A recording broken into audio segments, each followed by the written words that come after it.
Welcome to Woodbury Citystyle. We're here getting a special behind-the-scenes look at HealthEast Sports Center.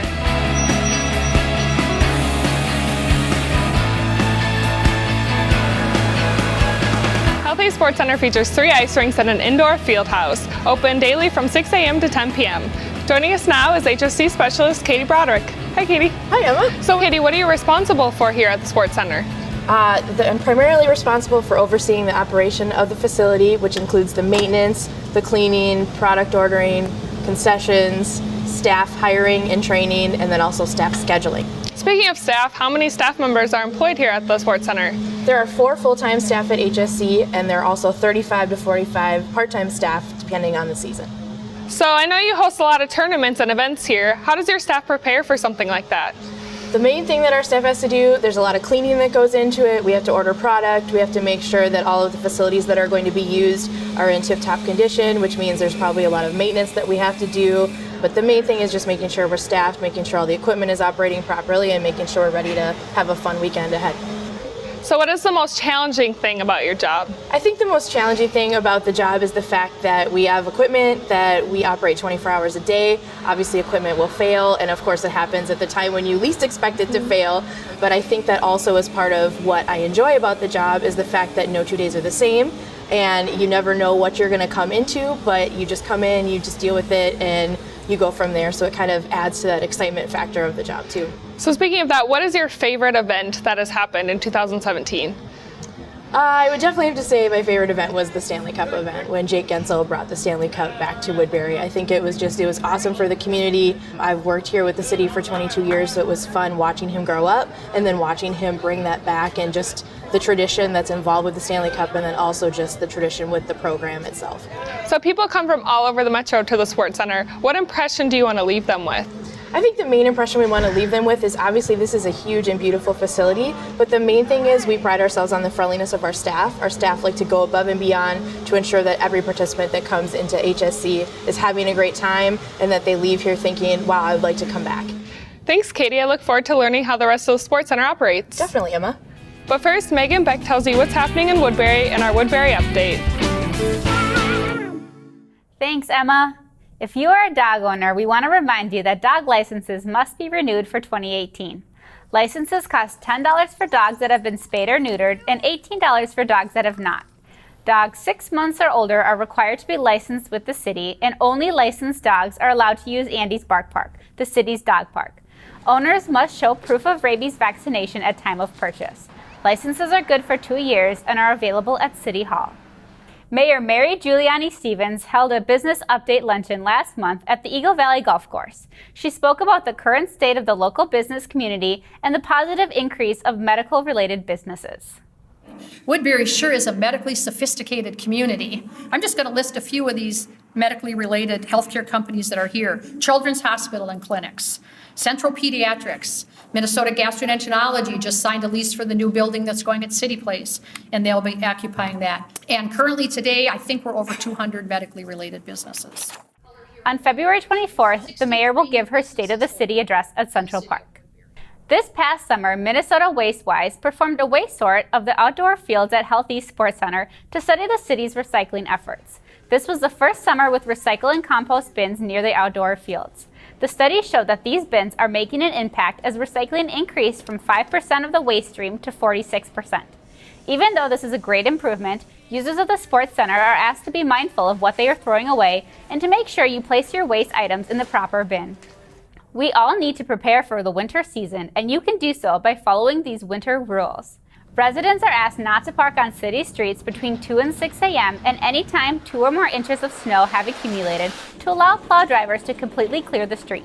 Questions about the winter parking regulations or snow removal procedures can be directed to the Public Works Department. Residents are also required to clear snow and ice from public walkways within 12 hours after a snowstorm. We'd also like to encourage residents to adopt a nearby fire hydrant by keeping it clear of snow. This will help the Public Safety Department do their job in an emergency. After removing the snow, take a picture and email it to me, and you will be honored on social media as a hydrant hero. Thin ice and areas of open water are found all winter on Battle Creek and Kobe Lakes due to aeration systems operated by the city. These systems provide oxygen to the water, which keeps the lake fish alive. Thin ice signs are posted as a warning to keep off the ice. The aeration systems will operate until the ice thaws out. The outdoor refrigerated ice rink at HealthEast Sports Center opened last week despite temperatures in the 40s. The rink offers open skating Sunday through Thursday from 6 a.m. till 9 p.m. and Fridays and Saturdays until 10 p.m. Rental skates are available for $6. Also, the city has 4 outdoor ice rinks and warming houses located at Kobe Lake Park, Cargill Park, Ojibwe Park, and Shawnee Park. Rinks and warming houses are usually open from after school until 9 p.m., weather permitting. You can see the full schedule online. Woodbury Parks and Recreation has some fun programs for residents of all ages. You can get all the recreation information in their new winter spring brochure. The brochure is available at City Hall, Central Park, and HealthEast Sports Center. You can also browse the brochure and register for events on the city's website. If you're looking for plans for New Year's Eve, the City of Woodbury has you covered. On December 31st, HealthEast Sports Center will host the New Year's Eve family celebration. Families can enjoy music, games, bounce houses, indoor and outdoor skating, and much more. There will even be an early countdown to the new year. Tickets are available for $10 per person if pre-registered and $12 per person at the door. You can register online at woodburyrecreation.com. If you discover that you have several broken Christmas lights and cords when you unpack them this year, don't throw them out. Recycle them. The Washington County Environmental Center will take your unwanted lights for free. The strands are dismantled by vocational center clients and properly recycled locally. Visit the Washington County website for hours. And finally, winter bikers can challenge the Carver Lake Park Bike Trail this winter during this year's Cold Catfish Cup on January 21st. This year, riders can ride in the 18-mile elite race or the 12-mile sport race. There will also be a new marathon race in which riders can see how many laps they can complete in a 4-hour period. There also will be plenty of food and fun available. It costs $20 for those 19 and older and $10 for those under 18. You can register on the Cold Catfish Cup website. And that's all for your Woodbury update. Now back to Emma. Thanks, Megan. We're still here with Katie in the ice arena side of the Sports Center. So, Katie, can you tell me what your staff does to ensure the ice is ready? There's a lot of steps that go into making the ice good. We have to do a lot of maintenance, which involves edging the ice. There's a series of patterns that we do with the resurfacer to either pull down the ice, and then we can also build the ice back up depending on what we need to do. The other thing that we do is there's maintenance that we have to do on the Zamboni itself, like changing the blade or maybe making an adjustment on a towel or something like that. So you mentioned some blade adjustments when you resurface the ice. Can you tell me more about that? Right, so there is a wheel that's on the Zamboni where you can actually use the handle and turn it down or turn it back up depending on what you're trying to do. If you're trying to take off more ice, you're going to want to turn that wheel down so that you're cutting more off. And then if you want to back it off, if you're trying to build ice, you would want to just back that off so that you're able to put more water down and take off less ice. So in what instance would you put more water onto the ice to build it up or to shave it down? Right, after a busy tournament, you definitely want to try to build that ice back. You've taken a lot off throughout the weekend, and you want to keep it an even level playing surface. So how often do you have to resurface the ice? Typically, we resurface the ice every 60 minutes, which translates to about 125 to 150 times per week. Wow, is it hard to resurface the ice? It's not exactly difficult, it's just more of an adjustment, getting used to the feel of the machine and the fact that your front side and right side of the machine are blind. So once you get adjusted to that and the sheer size of the machine, then it's just more or less getting the pattern down and then the timing. Sounds like a lot of training for your staff. Is there anything they have to go through to learn how to use the Zamboni? We do some lengthy training with them. We do request that they come in, we show them all the basics of the machine first in the equipment room, and then we take them out and do one-on-one training with them until they're comfortable to the point that they can drive solo. Thanks, Katie. Let's go over to the field house. Sounds great. We're here in the field house now. So, Katie, what do you do to keep the field in good condition? The main things we do in the field house are we groom the turf. We have a turf grooming implement that we use. We also just manually clean up debris or garbage that's left on the turf. The other thing we do is we blow back the crumb rubber from around the perimeter just to try to keep things looking neat and tidy. And then obviously cleaning that would be involved, cleaning the windows and that kind of thing. How do you go about grooming the turf? So there is an implement that we attach to a golf cart, and then we drive it in specific patterns just up and down the field. It just helps to kind of spread out the crumb rubber, which is what's underneath the turf, and it just provides that cushiony surface. So you want to make sure that it's evenly distributed throughout the turf, and then also just to fluff up the turf as well. How often do you have to do that? We try to do it once a week. A lot of it depends on the usage and the time that we can get in here to have the full field to be able to groom.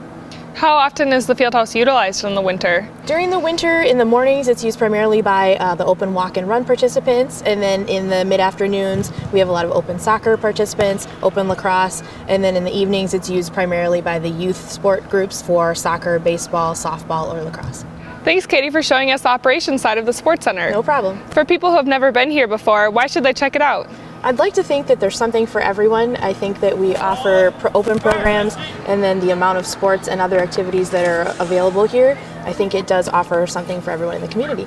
Great, thank you so much. We'll be right back with more Woodbury City Style after this.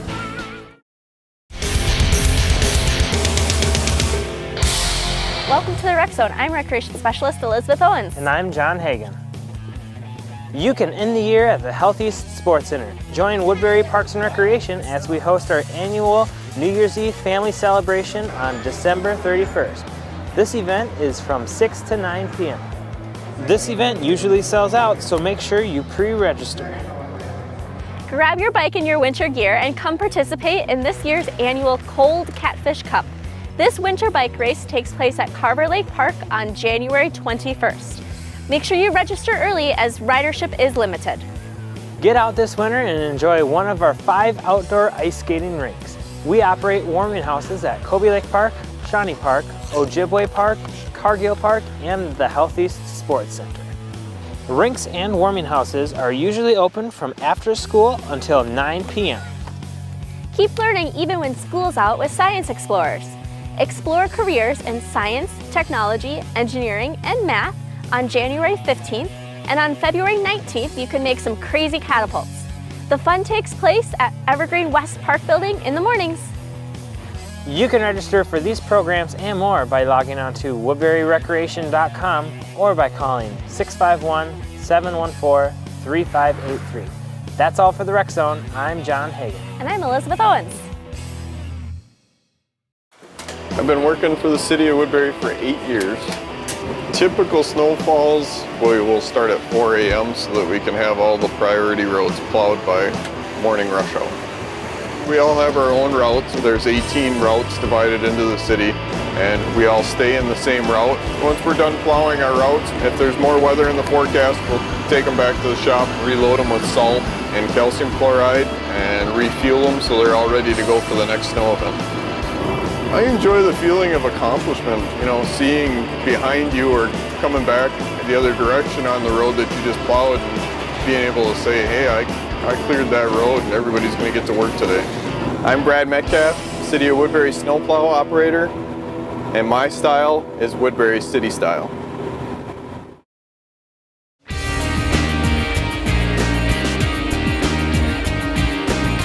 Welcome back. Most of us learned how to skate while we were young, but some of us didn't have the opportunity, which is why the Sports Center offers Learn to Skate programs for adults. Living in a cold climate comes with a cold culture, and in Minnesota, ice skating is part of that culture. Here, learning to skate is almost a rite of passage. Most of those who grew up here learned to move on the ice at a young age. Some of us, like myself, grew up in areas where the only thing ice was used for was to keep drinks cold. Fortunately for old dogs like us, there are instructors here at the Sports Center who could teach us new tricks.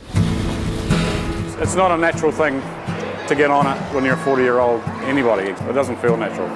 Last summer, Glenn Tong and his family moved from their native New Zealand to Woodbury for his wife's job at 3M.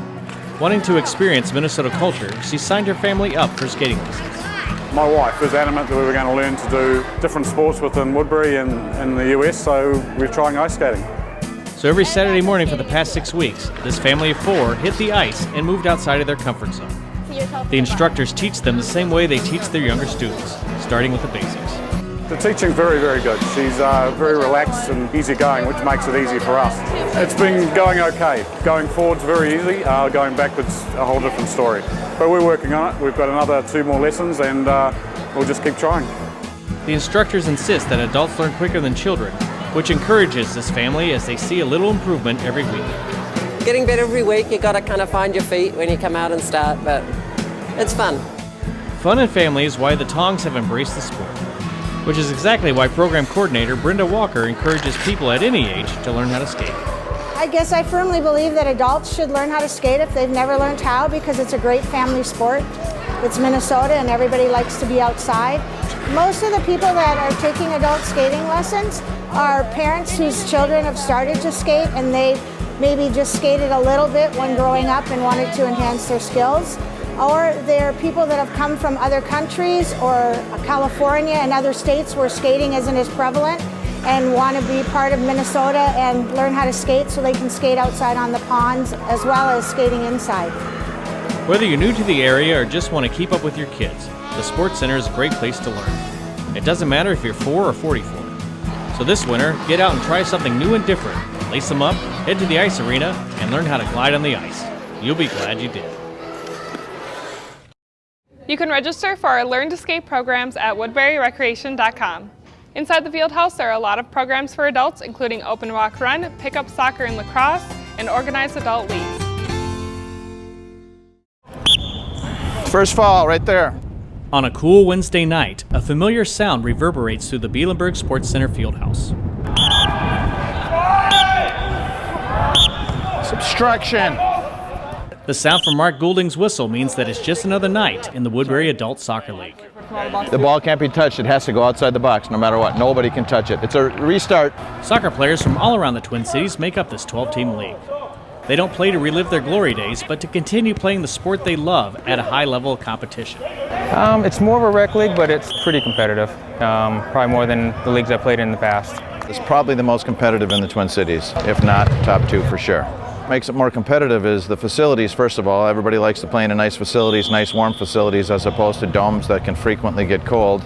But a lot of them are willing to travel. A lot of them travel, a long distance in the Twin Cities just to come over and play this league because they like the competition and the level of competition. There's a lot of players that played semi-pro, a couple that played pro, and a lot of them that have played college. So it's quite a competitive league. I got it. Hey. All right, you play it. I'll ref it. That competitiveness for the game shows through its intensity as both teams play to win. That's what I'm talking about. See how simple mine. But winning is not what brings these individuals to Woodbury. It's the love of the sport that brings these adults together every week to compete against each other. Oh, it's just it's a good sport, I pull different people together. As you can see, I'm obviously from a different country, so it's pulling other people from around the world together, makes them all have a very worldwide language that everyone can speak together, which is soccer. You can hear that language spoken every Wednesday as teams battle for fun and honor. An hour later, the game is over, and both teams will have to wait until next Wednesday when they can hear those words of soccer again. I got shot.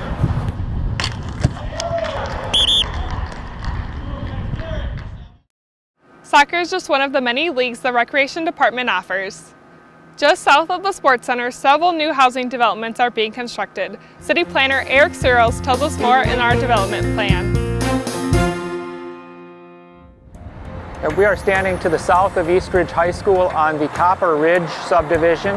Copper Ridge is a D.R. Horton development which includes over 380 units of detached townhome, row townhome, and single-family housing. This project is well over 100 acres in size, with the majority of home construction beginning in the spring of 2018. It's anticipated there'll be a variety of home styles and pricing within the Copper Ridge development. Townhomes will begin somewhere in the high 200s, with single-family product in the 3s and higher. To the west of the Copper Ridge project is the Bridlewood Farms development, which is a development done by Lennar Homes. This project is 320 units, also of detached townhomes, row townhomes, and single-family.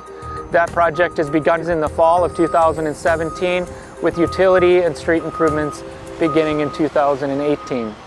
Both the Bridlewood Farms and Copper Ridge projects are a part of our Phase 2 development area. Our Phase 2 development area began in 2012 and has included over 20 projects that will provide over 3,000 residential units. Also beginning in 2018, off of Woodbury Drive, will be the Glenview Farms development and the Wozniak development. Those are both located on the west side of Woodbury Drive.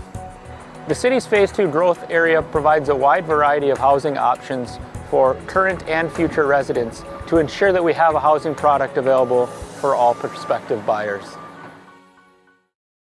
Thanks, Eric. I hope you enjoyed this edition of Woodbury Citystyle. There's always something going on at the Sports Center. If you'd like more information, check out HealthEastSportsCenter.com, sign up for our InTouch notification system, or follow us on social media.